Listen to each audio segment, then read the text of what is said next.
আপনি কি জানেন পেসমেকারও ভুলবশত আবিষ্কৃত হয়েছিল? 1956 সালে ইলেকট্রনিক ইঞ্জিনিয়ার উইলসন গ্রেটব্যাচ হার্টের জন্য একটি রেকর্ডিং ডিভাইস তৈরি করছিলেন।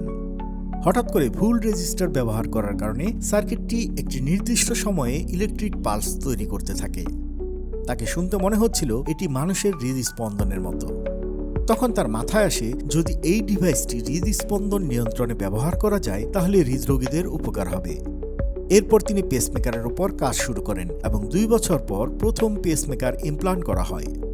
আজ পেসমেকার লাখ লাখ মানুষের প্রাণ বাঁচাচ্ছে। আপনি হয়তো জানেন না, এক্স-রে মেশিনও ভুলবশত আবিষ্কৃত হয়েছিল। 1895 সালে জার্মান পদার্থবিদ Wilhelm Roentgen cathode ray tube নিয়ে পরীক্ষা করছিলেন। তিনি লক্ষ্য করলেন যখন টিউব চালু করা হয় তখন পাশে রাখা ফ্লোরোসেন্ট স্ক্রিন জ্বলে ওঠে। তার চারপাশে কোনো দৃশ্যমান আলো না থাকলেও স্ক্রিনটি আলোকিত হচ্ছিল।